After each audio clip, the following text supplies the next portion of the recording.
Olá, eu sou a Ana e hoje vou filmar um vídeo que foi uma sugestão do Hugo, que tem um canal aqui no YouTube, que é o Aprendiz de Leitor.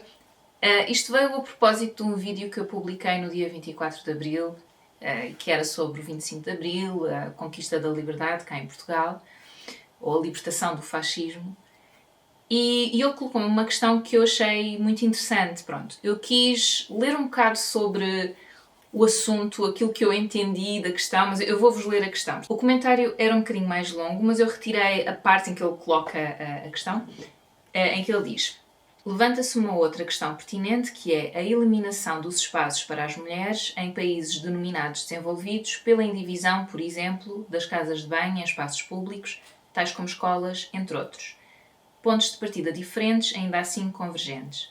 Quando se defende os mesmos direitos para todos, não se deveria fazer tábua rasa das diferenças evidentes. Gostaria muito que explorasse a tua opinião, se tivesse interesse. E eu, claro, tenho interesse. Só que foi difícil para mim perceber bem por onde é que haveria de entrar, porque para mim há aqui duas questões, que são... É isso, elas convergem, aqui para pegar na palavra do Hugo, mas ao mesmo tempo têm as suas diferenças, pelo menos para mim vejo-as como questões que podem ser abordadas de forma individual, vamos lá, que é a questão dos espaços e da invasão de espaços femininos, por exemplo, como o caso das casas de banho públicas, pronto, e a questão das diferenças, que eu aqui presumo que tenha a ver sobretudo com as diferenças do feminino, entre o feminino e o masculino, diferenças que são biológicas, pronto, que nós não conseguimos controlar e que existem, que são factuais, mas eu aqui depois também alarguei um bocado para outro tipo de diferenças e da nossa inabilidade, eu acho, para aceitar a diferença de uma maneira geral. Eu vou, se calhar, dividir isto em duas partes, vamos lá. Eu já gravei este vídeo ontem, mas perdi-me muito, é o costume. Eu faço apontamentos, tenho aqui o computador, com o textinho, e eu perco-me, é impressionante. Então apontei ontem à noite quando me fui deitar, eu não, é isso, editei o vídeo e pensei, pá, não, isto está, eu perco-me com considerações e pessoais e coisas assim que eu acho que depois distraem demasiado da questão, daquilo que eu quero transmitir, pronto, das ideias que eu quero transmitir. Então decidi gravar outra vez. E então estava na cama e pus-me a apontar, tipo, ok, então vou dividir isto por duas partes. E é isso que eu vou fazer. Então, nesta primeira parte vou-me focar na questão dos espaços. E vou-me socorrer aqui do meu bloco, que tem aqui um pelicano.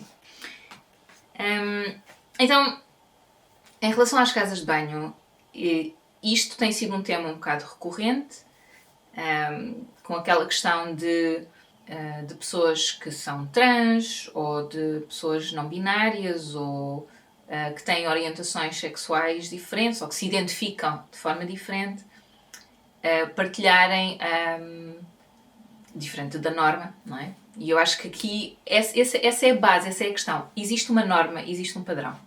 Então tudo o que sai fora dessa norma e desse padrão não costuma ser muito bem aceito. Mas enfim. E eu tenho que vos confessar que, para mim, como mulher, essa questão não é muito problemática. Porque eu, quando imagino o que é que eu sinto que me colocaria, talvez, em perigo num desses espaços, eu não imagino uma mulher trans ou uma pessoa que se identifica assim ao assado. Eu imagino um homem. É sempre um homem. E das vezes que eu tive interações mais que eu não queria, tipo toques que eu não queria que acontecessem, palavras. É isso. Sempre que houve interações com esse cariz, ou sexual ou agressiva, em que eu me senti de alguma forma em perigo, foi sempre com homens. Portanto, eu sinto-me ameaçada normalmente por homens. Então, sim, eu tenho de admitir que se eu estivesse numa casa de banho neste momento e visse um homem entrar, eu ia me sentir muito desconfortável. E se estivesse lá sozinha, porque depois há toda essa questão também. Eu lembro-me quando andava na escola, é porque o Hugo aqui no comentário falou das escolas, por exemplo, pronto, é um exemplo de casas bem públicas, não é? Mas depois tens estações de serviço, centros comerciais, etc. E nós éramos sempre, desculpem, me lembrei, nós éramos sempre imensas raparigas, íamos todas juntas, éramos sempre um grupo de 3 ou 4, quer dizer, eu não, com certeza terá acontecido eu ir à casa de banho sozinha, mas não era muito comum. E isso é engraçado. E acho que, sinceramente, naquela altura, pelo menos, era uma questão social. Pronto, era uma coisa que nós fazíamos naturalmente. Eu não sinto ou não me lembro de, nessa altura, sentir algum perigo.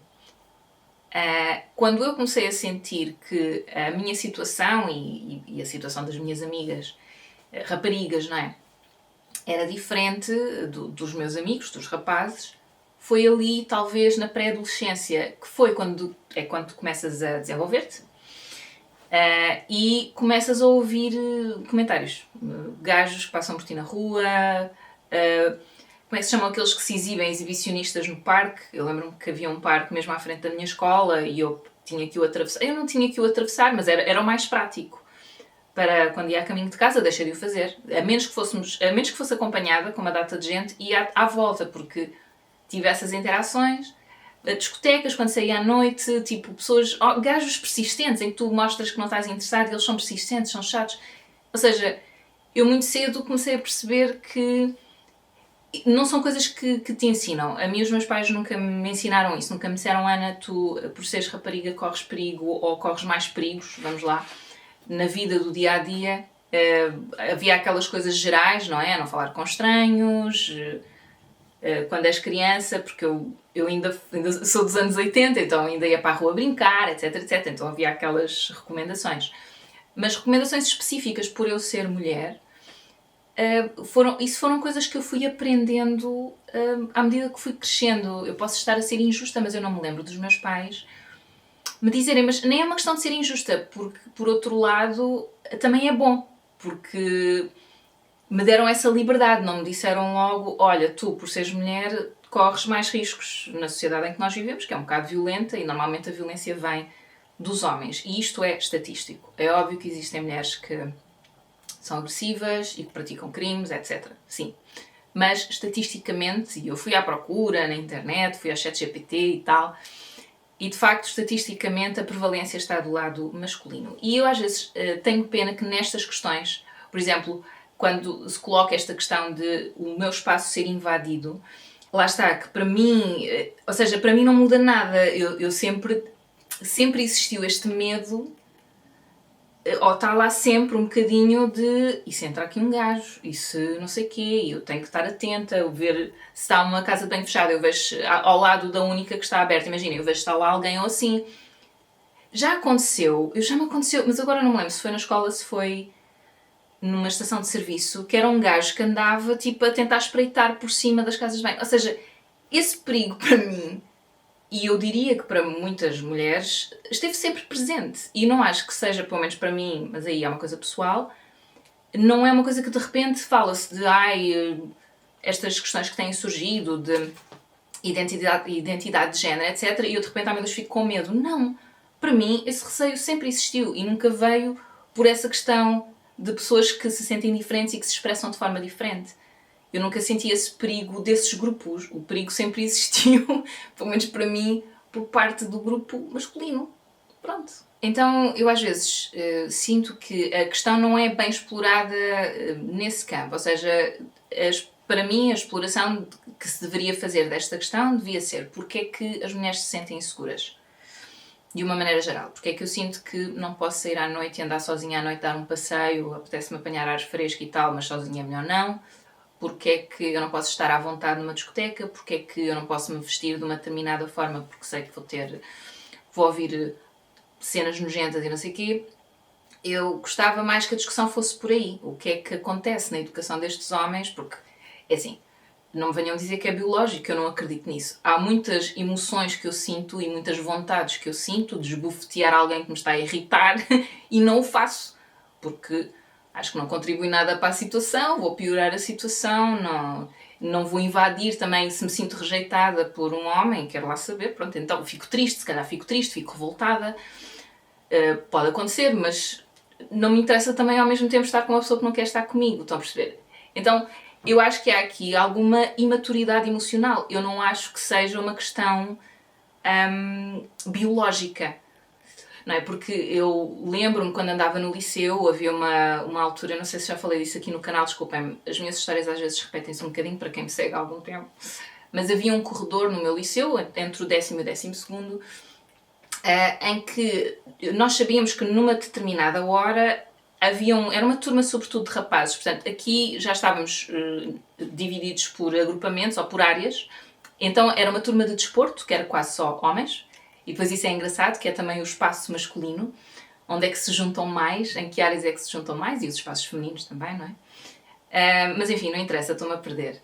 E então eles punham-se, era uma turma específica, e eles punham-se de um lado e do outro do corredor, e qualquer rapariga que passasse por ali era apalpada.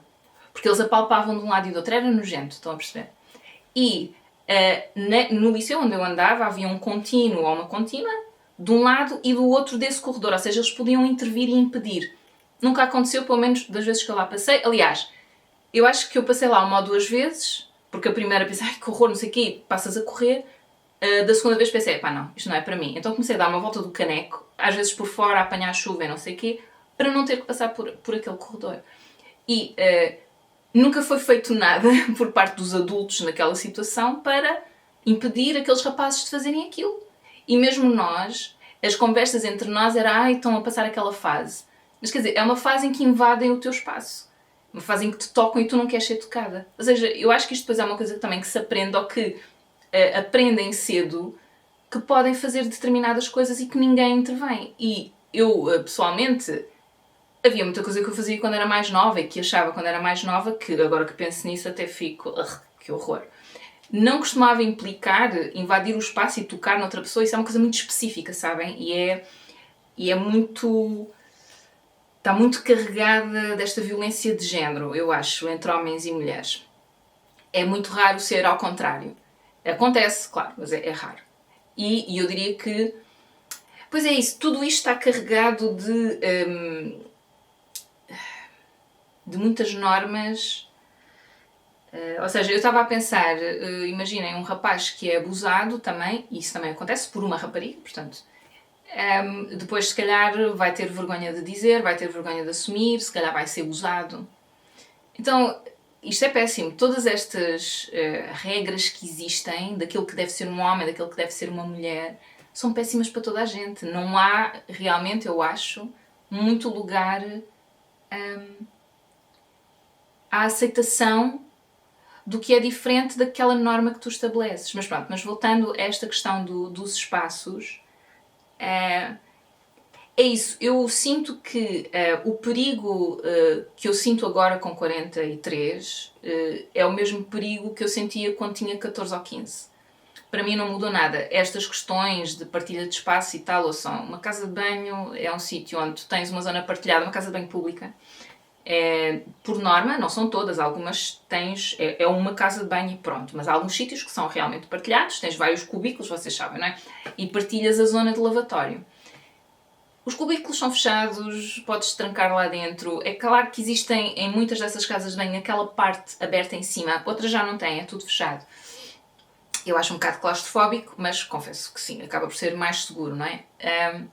Mas eu às vezes tenho pena que a discussão não se faça de outra forma. Portanto, do que é que há que ter medo? Quem é que ataca mais? Quem é que ataca mais quem? E tenho pena que não se vá um bocadinho por aí. Porque é que a agressividade é maior por parte dos homens? Porque é que são eles os principais agressores? Portanto, e eu não acredito que seja uma coisa biológica, eu acho que tem mais a ver com a forma como também são moldados socialmente. Se calhar faltou-lhes aquele acompanhamento, porque há muitos homens que não são assim, não é? Portanto, faltou-lhes ali algum acompanhamento enquanto cresciam, há alguma imaturidade emocional também. Portanto, o que é que se passa aqui? Mas a discussão nunca vai por aí. Ou é muito raro eu ouvir a discussão ir por aí. É sempre... Nós, mulheres, é que acabamos por ter que nos adaptar e que nos acomodar a isso. Não sairmos à noite, não nos colocarmos a jeito entre 30 mil aspas, infinitas aspas, não é? Nós é que temos que nos preocupar com isso.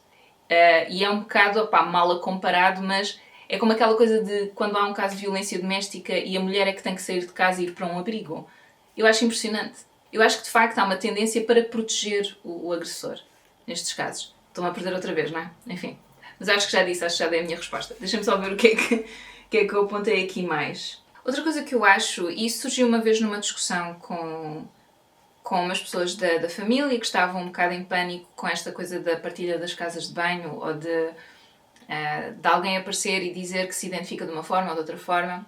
E eu lembro-me que o meu namorado disse uma coisa que faz todo sentido e é lógico, que é: quem quer fazer mal vai arranjar forma de o fazer, sejam quais forem as regras que existam. E nós, eu acho que estamos sempre, é sempre uma coisa muito defensiva, muito bélica. Eu acho que às vezes há menos, é isso, tendência para tentar entender algum fenómeno que esteja a acontecer e tentar percebê-lo e falar sobre isso e sugerir terapia e intervir. E eu acho que no caso do crescimento dos rapazes, eu agora não sei como é que é, claro, agora sou adulta, bem estabelecida, não é, na minha idade adulta, mas há ali uma fase realmente na pré-adolescência, adolescência e jovens adultos em que se desculpabilizam muitos comportamentos masculinos que, se eles não crescerem, se não evoluírem, não é? Depois eu acho que acabam por resultar nestas situações de muita violência e de agressividade que nós vemos mais tarde. E eu acho que é por causa disso, é porque se acomodam muito esses comportamentos. Então, é daí que eu me sinto ameaçada. É daí que eu sinto a ameaça. Depois, esta questão dos espaços, eu sinto que estamos a perder espaços. Ouçam, eu acho que nós ainda não somos completamente aceitos em muitos espaços. Eu aqui não sei se estou a ser muito abstrata, mas eu sinto que nós não somos aceitos em muitos espaços, em determinados empregos, sei lá, em cargos de chefia, ainda não somos completamente ouvidas. Quer dizer, eu ainda passo por situações em que, se sou eu a falar, a receptividade é uma, se é o meu namorado a falar, a receptividade é outra. Ele próprio já reparou nisso, sabe, eu acho que às vezes há homens que não reparam, não é por mal. Eu, como vou falando sobre estas coisas com o Luís, às vezes agora é ele que me diz: fogo, aquilo realmente não foi fixe, o gajo que não sei o quê. Ou ele já vai reparando nessas nuances. Eu acho que nós, como passamos por isso, às vezes diariamente, estamos mais atentas, pronto. Às vezes já desvalorizamos, já não quero saber, seja o que for, pronto, não me vou chatear, mas também não é constantemente e a toda a hora em momento, mas estou atenta, não é? Porque a relação é comigo. Portanto, essa receptividade sou eu que a sinto, se é maior, se é menor, mas é engraçado porque o meu namorado também já vai apanhando essas subtilezas do dia-a-dia e das interaçõesitas que nós vamos tendo. E depois é isso. Eu não sinto que nos sejam a ser retirados muitos espaços, assim, nesta pequenina pesquisa que eu fiz, eu sinto é que não somos completamente aceitos ainda em muitos outros e vejam bem que neste momento até já se fala e já se ouvem muitos discursos de voltar atrás, portanto, nos serem retirados novamente esses espaços. E eu acho impressionante como o facto, não é, de nós termos um sistema reprodutor, não é, sermos mulheres, como é que isso significa logo que não somos completamente autónomas, não é, que não temos querer. E houve outra coisa também com o meu namorado, eu falei sobre isto com ele, porque eu estava um bocadinho insegura para fazer este vídeo, eu não sabia bem como é que haveria de fazer, então conversei sobre isso com ele. E ele disse uma coisa que é bastante óbvia, não é? Mas que eu sinceramente nem tinha anotado nos meus apontamentos, mas que há características que nós mulheres temos que nos tornam, que são diferentes da norma, porque sendo que durante milénios da história as sociedades eram patriarcais, e eu diria que ainda são, porque tu podes mudar a lei, mas os comportamentos é muito difícil e a forma de pensar é muito difícil. E há pessoas que não querem mudar a forma de pensar, mas enfim. Sendo que as sociedades foram durante milénios patriarcais, portanto, tu tinhas um modelo daquilo que é bom, daquilo que é correto, que é perfeito, era o homem. Eu penso que foi Aristóteles que escreveu, se eu não me engano, portanto, um filósofo grego, não é? Na Antiguidade Clássica, que a mulher era um homem perfeito. E estas ideias foram-se propagando, foram escritos livros sobre a nossa fragilidade e tal. Então, aquela fragilidade que era associada a determinadas características biológicas que nós mulheres temos, como, por exemplo, a menstruação, sendo que essa menstruação, que são aqueles dias durante o mês em que nós estamos mais frágeis, mais vulneráveis, com dores, a deitar sangue. Isso varia muito de mulher para mulher, mas de uma maneira geral eu conheci pouquíssimas mulheres, cruzei-me com pouquíssimas mulheres que não sofressem com a menstruação. Essas são umas sortudas, mas a maioria sofre sempre de alguma forma, são sempre ali entre 3 a 7 dias em que estás ali a sofrer. E essa mesma capacidade ou essa mesma característica que nós temos que nos permite sermos mães, que é uma coisa que é muito valorizada, não é? Eu conheço uma rapariga que me disse, uma amiga, estava-lhe a dizer que achava que as mulheres que têm filhos são mais valorizadas do que as que não têm filhos. Tipo, quando há um acidente dizem, esta mulher assim assim morreu, deixa X filhos. Quer dizer, as outras não se diz nada porque não deixam nada, não é? Então, eu por acaso fico sempre um bocado impressionada com isso. E ela disse-me que ela esteve grávida, teve um filho, uma filha há uns aninhos, e ela disse-me que ela sentiu durante a gravidez que a preocupação não era tanto com ela como mulher, mas com o filho que ela trazia na barriga, com a criança que ela trazia na barriga. E que depois na maternidade também sentiu um bocado essa diferença de tratamento entre ela e a filha. E eu fiquei um bocadinho impressionada com isso. Ou seja, como se nós fôssemos só um receptáculo, só geradoras de descendência, estão a perceber? E então, essa capacidade que é valorizada, é só valorizada por si. Tudo o resto que faz com que ela seja possível, sendo uma menstruação, é tipo, tem que aguentar. Quer dizer, esta coisa dos pensos higiênicos só eram testados com sangue, só começaram a ser testados com sangue neste milénio, não é? Neste século, é impressionante, estão a perceber? E depois há outras coisas, não é? Os medicamentos só começaram a ser testados mais assiduamente em mulheres a partir de 1993. Eu fiquei muito impressionada quando descobri isso. Portanto, a norma, os testes, eram feitos em homens. Então, por isso também a nossa medicina está mais atrasada, portanto, a medicina ginecológica. Então, sendo essa a norma, tudo o que sai fora dessa norma era visto como um imperfeito, lá está. Então, todas estas características que nos tornam a nós diferentes, entre aspas, eu acho imensa piada, diferentes do quê? Ainda ontem estive com uns amigos e estava-se a falar de diferenças. Eles são tão diferentes, mas diferentes do quê? E tu és diferente deles, ou seja, mas estava a ser falado como, como uma diferença, como algo de negativo. Estava a ser dito com esse tom, e é do género, mas quer dizer, não sei. Então aqui já estou a entrar na segunda parte do vídeo, já acho que já entrei um bocadinho, que é esta questão das diferenças. Eu acho que as diferenças são positivas. Deixa-me ler só outra vez como é que o Hugo escreveu. Quando se defende os mesmos direitos para todos, que eu acho que se devem defender, não se deveria fazer tábua rasa das diferenças evidentes.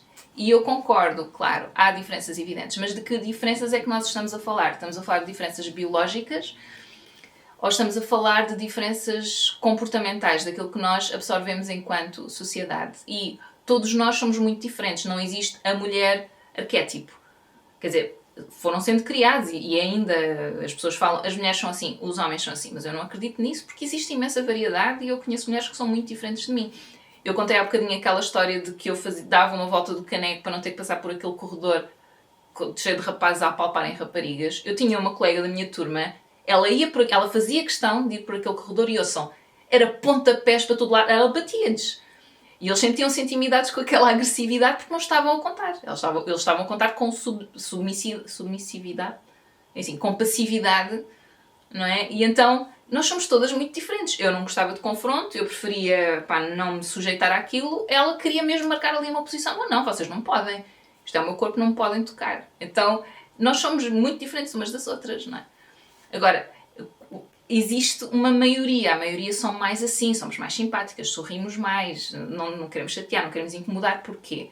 Porque há aqui uma educação para isso também, e se não são os teus pais que te educam, a sociedade vai fazer questão de te empurrar um bocado nesse sentido, eu acho. Então, eu acho que as diferenças deviam ser melhor aceitas e não são, eu acho, de uma maneira geral. Olha-se com desconfiança para essas diferenças, sejam elas quais forem, não é? E daquilo que sai do que é o normal, nós até temos isso do normal, diferente do normal. O que é o normal? Qual é que é a norma? É uma coisa muito fechada, é uma coisa ali muito espartilhada. E eu percebo que se calhar é uma coisa que se criou ou que começou a surgir até como forma das sociedades se manterem, evoluírem e terem ali uma certa estabilidade, talvez. Eu não estudei sobre o assunto, ok? É isso, fiz umas pesquisas online e tal, discuti com o Luís, pensei, mas não estudei o assunto a fundo. Mas se calhar até foi uma coisa que foi surgindo naturalmente. Agora, eu acho que como se dá mais, valoriza-se mais a agressividade e as mulheres, de facto, nós temos menos massa muscular, pronto, não somos tão fortes, de uma maneira geral, do que os homens. Essa submissão foi reforçada dessa forma, pela força. Então a diferença não é bem aceita, pronto, é aí que eu quero chegar. Bem, depois aí existem imensos exemplos, não é? Portanto, nós somos instigadas a termos filhos, não é? Está toda a gente muito preocupada porque as pessoas estão a envelhecer e não há crianças e tal. Porquê é que isso acontece? Nós vivemos num país ou na Europa, nós estamos na Europa, pronto, que é uma realidade específica, e nós esquecemos, não é? Achamos que é só o que existe é a realidade. Não, existem muitas realidades diferentes, a nossa é esta, e querem que as mulheres tenham filhos, mas depois eu conheço N casos, assim, pessoalmente e mais próximos conheço 2, mas depois outros vou lendo de outras pessoas que eu não conheço de lado nenhum, de mulheres que engravidam, tiram a licença de maternidade e enquanto estão em licença de maternidade são despedidas. E pessoas que vão a entrevistas de emprego e perguntam às mulheres se querem ser mães ou se planeiam ter filhos ali proximamente. Então há uma pressão que estão-nos sempre a empurrar para um determinado espaço, que é o espaço doméstico, que é o espaço de criar, etc. Mas nem todas as mulheres são maternais, nem todas as mulheres querem ser mães e nem todas as mulheres querem ser mães a tempo inteiro. Há muitas mulheres que gostam de trabalhar e que querem trabalhar, e também por uma questão de autonomia. Não é? Porque nós somos sendo empurradas para esses espaços de domesticidade e de completa dependência. Sempre de alguém. Começa por ser dos pais, depois passava a ser do marido. Não é? E depois éramos empurradas para serviços e trabalhos que não pagavam assim muito. É isso. Ou seja, toda a história, toda esta evolução, sempre foi muito naquela perspectiva de nos manter ali bem controladinhas. Estão a perceber? E eu não sei se começou por ser uma questão de como podíamos gerar filhos, enfim, de se ter a certeza que o filho era daquele homem, portanto aquele sentimento de posse também, pois há também aquela, também existe esse sentimento de posse, do filho, o filho é meu, é sangue do meu sangue e tal. Tudo isso é muito interessante, esta forma como temos vindo a evoluir. Agora, eu acho que é isso, estão a perceber, realmente este assunto para mim é complicado e também é complicado estar aqui a discuti-lo sozinha. Eu qualquer dia hei de desafiar o meu namorado para termos uma conversa. Eu não sei se ele se sentiria muito à vontade à frente da câmara, mas ele podia ficar tipo fora da câmara. Acho que seria interessante ter aqui outra pessoa com quem eu estivesse a conversar sobre estes assuntos. E o Luís, eu gosto de discutir com ele porque ele, às vezes ele é um bocado irritante porque começa a picar, mas ele, mas apesar de tudo, desafia um bocado algumas ideias e é objetivo e tal. Eu gosto de conversar com ele sobre estes assuntos, às vezes irrito-me, mas acho que são sempre discussões positivas e talvez seja mais interessante para vocês, porque eu aqui a falar sozinha, de facto, sinto que depois me começo a perder imenso. Enfim, então pronto, ouçam, eu, para terminar, eu acho que as diferenças são sempre positivas. Eu acho que é bom nós conhecermos outras realidades e outras formas de se viver neste mundo. Acho que é algo enriquecedor e tenho pena que as sociedades não se estruturem para aceitar e para acomodar não sei se é a palavra certa, para acolher tão bem como a norma, com as pessoas que estão na norma, pessoas que não estão na norma. E eu aqui depois também já estou a falar de outras questões, não é? Também já estou a falar de alguém que anda numa cadeira de rodas, alguém que é cego, alguém que não ouve, alguém que é muito baixinho, alguém que é muito alto, sei lá.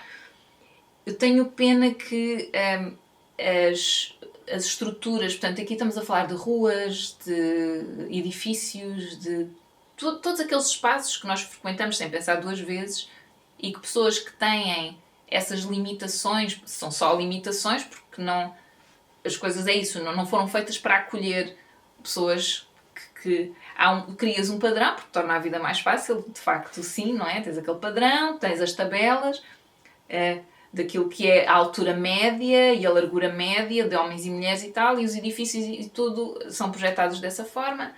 Alguns já vão sendo projetados de base para acolher pessoas que não estão dentro dessa norma. Enfim, porque se algo é projetado para acolher as pessoas que não estão dentro desse padrão, nós também conseguimos usar esses espaços. Portanto, se um espaço está feito para a pessoa mais alta, esse sítio vai acolher a pessoa que é mais baixa também, e todas as alturas que estão por entre meio. Se um espaço tem acessos para alguém que está numa cadeira de rodas, dá para essa pessoa que está na cadeira de rodas e dá para a pessoa que não está. Então, eu acho que as medidas até deviam ser mais essas. Mas há aqui uma interseccionalidade de tudo o que é diferente e que deveria ser tido em consideração. Portanto, a questão de pessoas com deficiência, classe, nacionalidade, diferenças culturais, homens e mulheres, etc. Apontei aqui, portanto, a interseccionalidade de todos estes elementos que tornam os espaços mais acolhedores para todos. A questão da segurança vai sempre existir, porque vão sempre existir pessoas que, seja por que motivo for, querem fazer mal, querem atacar, querem... enfim, isso acho que isso é inevitável. Eu acho é que as soluções para essas questões nunca vão à base. São sempre um pouco superficiais e um bocadinho numa perspectiva um pouco bélica de defesa. Eu sinto isso um bocado. Se eu sei qual é a solução, certo? Opá, não sei. Estão a perceber? Não sei, não é? Isto é tudo por observação. E pela minha vida, e pelo que tem sido a minha experiência de vida como mulher, não é? Mas acho que agora que se sabe tanto sobre psicoterapia, psicologia, não é? Psicologia comportamental, etc, etc, eu acho que a via deveria ser mais essa. Eu sinto mesmo que às vezes as discussões não são muito honestas. Às vezes quando ouço notícias e tal, no outro dia era ok, já me estou a perder outra vez. Mas vocês vão perceber, eu acho que dá para perceber, porque a questão é essa, é que eu acho que pega-se pela questão errada. E houve várias pessoas a dizerem isto, não é um pensamento original meu, ouvi alguns programas de comentário sobre isto e pensei, uau, realmente, que é, quando foram aqueles ataques a imigrantes no Porto, era um grupo de homens de extrema-direita que decidiram entrar em 3 casas que estavam habitadas por imigrantes, isso eles sabiam, pobres, claro, porque eram vários imigrantes em cada casa, e decidiram começar a bater-lhes e a agredi-los violentamente, porque, não sei, tinham havido uns assaltos naquela zona e eles acharam que a melhor forma de lidar com o assunto era ir atacar pessoas que eles não sabiam quem eram, só por terem aquela nacionalidade e aquela cor de pele e tal. Com certeza, se fossem nórdicos, lourinhos, ninguém os atacava, mas enfim. Então, e ainda bem, acho bem que não se ataque ninguém. E depois a discussão era sobre imigração. Portanto, em vez da discussão ser o que é que leva estes homens a acharem-se no direito e a sentirem-se justificados para fazerem isto, a discussão, quer dizer, houve algumas pessoas que discutiram isso, lá está, alguns comentadores chamaram a atenção para isso, porque é que estamos a falar de imigração, não devíamos estar a falar de imigração. Devíamos estar a falar do que é que leva este grupo a sentir-se justificado para fazer um ataque destes. Tão violento, em 3 pontos, na mesma noite foram 3 pontos diferentes. Então, às vezes eu sinto que é isso. Às vezes sinto que a discussão não é honesta. Não é? E este caso das casas de banho, por exemplo, públicas, que vêm por causa da questão das identidades de género, sinto que é isso. Eu, como mulher, não me sinto ameaçada por isso. Não acho que o problema seja esse. Até porque pessoas que pertencem e que são separadas também, lá está, porque são diferentes nesses grupos, e têm que batalhar pelos seus direitos e fazê-lo com... Sim, se calhar com muito barulho, mas é porque ninguém faz por eles, porque estão sempre a tentar calá-los da mesma forma que nos vão tentando calar a nós mulheres. Eu acho que as nossas lutas são parecidas em alguns aspectos. E agora já me perdi um bocadinho, mas esses grupos, pessoas que pertencem a esses grupos, LGBTQIA+, normalmente são das mais atacadas. Eles é que são atacados, estão a perceber? Que sofrem mais violência. Dos crimes mais violentos que aconteceram cá em Portugal foi perpetrado por uma série de rapazes novos a uma mulher trans, que era brasileira e que vivia cá na altura. Agora não me lembro do nome, não sei se era Gisberta. Exatamente. Que foi muito mediatizado na altura porque foi muito violento. E as taxas de suicídio são mais elevadas nestes grupos ou nestas pessoas. Porquê? Porque é que em vez de se falar sobre ai meu Deus, vou ser atacada por não sei o quê, não se fala sobre isso? Ou são tudo é possível, tudo pode acontecer. Eu não vou dizer que não pode acontecer, mas as probabilidades não são tão grandes quanto de ser atacada por um homem. Heterossexual, pronto. Então, enfim, às vezes gostava que as discussões fossem, na praça pública, fossem mais essas. Pronto, ouçam, eu não sei se me perdi muito, se calhar perdi-me um bocado da discussão base do que me trouxe aqui. Eu gostei muito da questão colocada pelo Hugo, obrigada. É isso, eu acho que se calhar da próxima vez vou tentar incluir mais alguém a discutir aqui comigo, uma conversa, porque acho que seria muito mais interessante. Hei de desafiar o meu namorado, não sei se ele está para isso, mas acho que se ele não quiser aparecer também pode ficar fora da câmara, não sei. Mas porque sinto que eu sozinha perco-me um bocadinho e fica menos interessante. Mas pronto. Espero que tenham gostado do vídeo, não obstante, e até à próxima. Tchau, tchau.